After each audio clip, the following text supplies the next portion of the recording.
guys, subatan. Ay, sorry.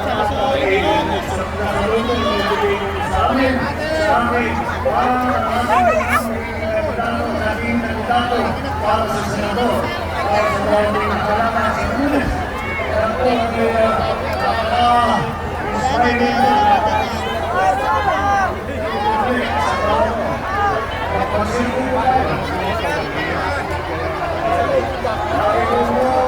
po tayo. Hindi po natin makakatulan. Hindi po BBM! BBM! KBM! BBM! KBM! KBM! Ay, paingay na.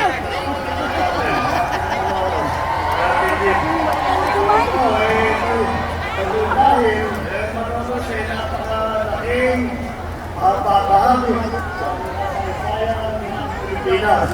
Kaya naman kami lahat, pagka kami nakakarating dito, ay kinaalala po natin na dito po tinatag ang unang Republika ng Pilipinas. Bossing! Boss! Boss! Sinasabi po nito ang ating pakikipaglaban sa mga dayuhan upang makamit ang isang malayang Pilipinas. Sa araw na ito, nagtitikot-tikot po tayo upang isabuhay ang mga aral ng nakaraan sa pagtatag ng mas progresibo at mas mapayapa na bagong Pilipinas. Kaya naman, ginagawa po natin ng ating administrasyon ang lahat na kaya po natin magawa upang masuklian ang inyong pagsisikap at inyong suporta. Nag-organisa po tayo ng tinatawag na job fair. Job fair para sa trabaho sa bagong Pilipinas upang makapagbigay ng mga pagkakataon sa ating mga kababayan. Unti-unti po nagbubunga ang ating pagsisikap. Sa buong taon ng 2024, bumaba po ang tinatawag na unemployment rate. Ibig sabihin, yung pong mga manggagawa na hindi makahanap ng trabaho. Ngayon po, yan ang pinakamababa na unemployment rate dito sa Pilipinas sa nakaraang 20 taon po.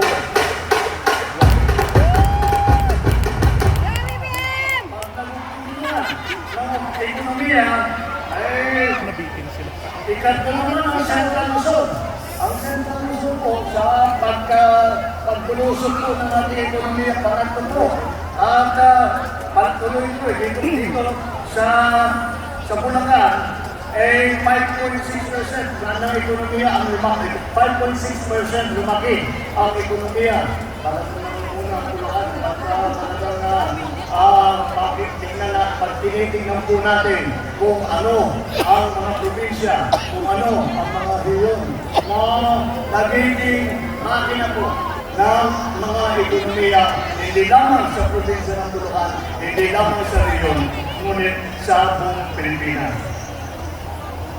Nagpapagawa rin po tayo ng tinatawag na farm-to-market road, mga post-harvest facility, mga makinarya po para sa ating mga magsasaka, mga traktor po, mga dryer, mga milling machine.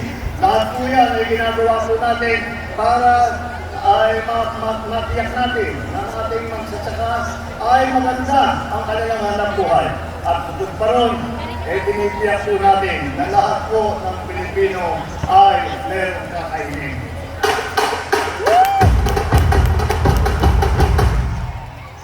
Simula noong 2023 hanggang sa nakaraang taon, naglaan ang pamahalaan ng 55 milyong piso para sa apat na farm-to-market road dito sa Malolo.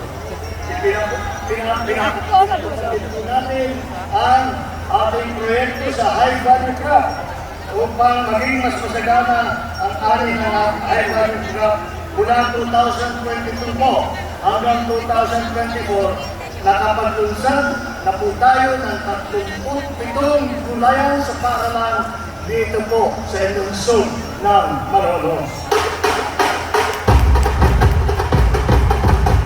Sinisika po natin na maabot ang 25 piso kada kilo para sa bigas. Mas murang bigas ay mabibili ngayon sa kadiwa, para sa ating mga volpi, para sa ating mga senior citizen, para po sa mga PWD at yung mga single parent. Sa tulong ng mga LGU po, ibubuo po natin ang programang ito para natin hangarin na ang papapain ng presyo ng bigas ng 20 piso kada kilo ay maaabot na rin natin. Itong Marso, tinatayag na nasa 51 bagong urgent care and ambulatory service o bugas center na naitayo sa buong bansa. Ito pong bugas center ay dinagdag po natin sa mga ospital para po yung mga maliliit lang na karamdaman ay maaaring magpatingin kagad kung sino man ang may problema. At ito yung dinagdag po natin dahil po karamihan naman. Hindi naman karamihan naman po ay hindi kailangan mag-compine sa ospital. Kaya naman, nasa clinic lang, magtatayo lang ng sugat, o yung pali ng pa, o mga anak, lahat po yan, may kaya naman dito ating mga bukas center. Kaya mararamihin po natin ang mararamihin. Dito po sa inyo, nakapagbukas na tayo ng 3 kung bukas center na yan. So, usapang infrastructure naman, tinatapad natin ang North-South Commuter Railway North 1. Isa itong 30 kilometro na railway line. Kukonekta sa lungsod ng Malolos patungong Tutuban sa Maynila. Sa kasalukuyan, mahigit 22% na ang nagagawa at asahan po ninyo. Matatapos ito siguro mga 4 na taon pa, pero matatapos po ito para maging mas maginhawa ang pagbiyahe ninyo sa inyong mga trabaho at sa iyong pagpupunta ng Maynila. Nakatutok din po tayo sa pagsasagawa ng San Miguel Bypass Road na magpokonekta sa mga bayan ng San Ildefonso at San Miguel dito sa Bulacan. Bahagi ang proyekto nito sa pagpapalawig ng Clarinet Bypass Road.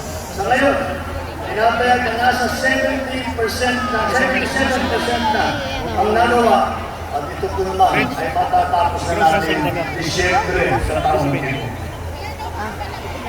Sa tulong ng mga reforma nito, Tutulog ka na? mapapawasan ang oras at biyahe ng mga Pilipino. Mas marami na kayo kilala, panahon para sa inyong sarili at para sa inyong mga pamilya.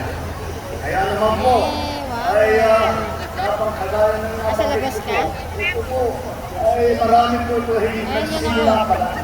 Working si Ito Mama mga Working. malaking proyekto na ito, hindi po na po natatapos ito ng isang taon, ng buwan. Ito, ang tagalan po ito, dahil malalaking proyekto na nakakatulong talaga. Kaya, ay kami, ay ninanais natin na magpatuloy lahat itong programa ng pamahalaan. At kailangan po natin. Kaya po natin nagawa ito. Kaya po natin nasimulan. Ay dahil po, ay dapat tayo po ay tinutulungan ng ating mga congressman at lalong-lalo na ang ating Oo, ano gagawin ko?